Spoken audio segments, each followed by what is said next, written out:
Absolutely.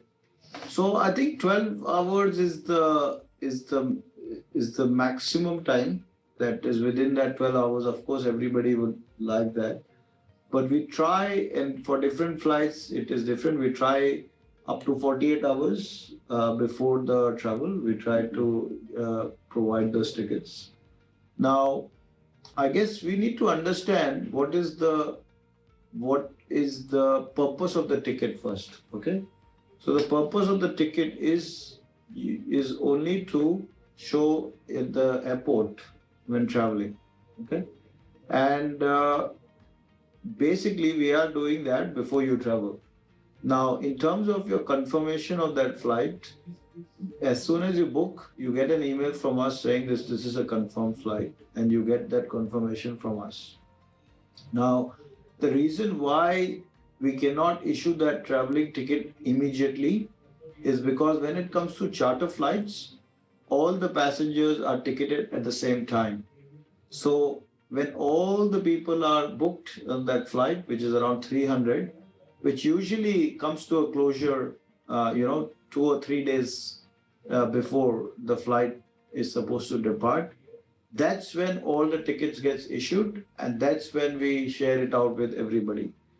On a normal scheduled flight, that is not the process. On a normal scheduled flight, each time a person makes a booking, they can make a booking 1 year before travel, and we just issue that ticket and email it to them. So that's the process of a normal scheduled flight, because each passenger is booked at one time. Mm-hmm. So the way you can understand, it's like a group, because basically, I'm sure many of you have this experience where you've gone to some place in a group, so everything happens together. So it's like if you're traveling in a bus in a group, you are traveling all together and everybody is going together. So in this kind of situation in the charter flight, everybody is starting in the same place from point A and going to the same place in point B. On the other circumstances, when there are normal flights operating, many people will be sitting from Melbourne and then change in Singapore and then go to London, or they go to Paris, or they go to Delhi, or they go to Mumbai, or they go to Chennai.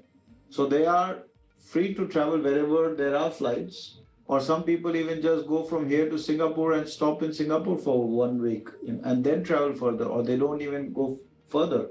They just go to here to Singapore and come back.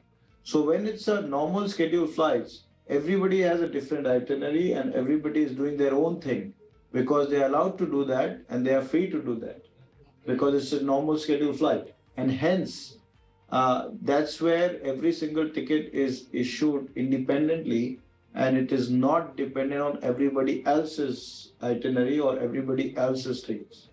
On the other hand, when it's a charter operation, every single person, and that's why we cannot offer this flight from here to Singapore to Delhi and have half the people going to Delhi and half the people going to Chennai. It is not possible. Everybody has to go from point A to point B at the same time. And that's why we offer domestic connections from Delhi. Different flights we are offering to different cities, those who want to travel further domestically. So that's the only reason. Otherwise, for us, and it's not us that's putting this process in place. That's the process of the airlines. Otherwise, what is it there for us? I mean, many a times, as you said, people are waiting, and we are getting these questions and emails or phone calls. It will be rather less work for us to just issue the ticket immediately and give it. We used to do that, and we still do that for commercial flights. So it's not something that we are not used to. We have been doing that for 14 years now. We have operated this business for a long time. And every year, there are thousands of travelers who are traveling with us. And when they are booking a normal scheduled flight, commercial flight, that's the process that is there, where everybody gets the ticket within, after booking, maybe they make the payment after 1 or 2 days, and then after that, they get it in 1 or 2 days. So that's how it works in terms of the normal scheduled flight. But in terms of charter flights, the process is completely different. And every process in charter flight is completely different. Although you are traveling and it seemed to a customer it's the same, because you are just going to the airport as normally you go, and you're checking in the luggage as normally you do, and then you're getting the boarding pass, and then you are sitting in the aircraft, and then you're reaching to your destination. So for the customer, it seems that it's exactly the same, but behind the scenes is completely operating in a different way. You know, for example, you know, if basically in this situation in a charter operation, the airlines would take our permission in terms of who is allowed to board that flight and who is not. On the other scheduled flight, they don't need our permission. They will say who will go and who will not go based on the tickets that is issued. You know, so actually in this regard, I mean, it's just a formality to issue the ticket. If we give a list to the airlines and say these are all the people who should be going on this, they won't even check the tickets. Okay. They will allow those passengers to travel. If we just give them an Excel sheet and say these are all the people who should be going on this flight, they will do that.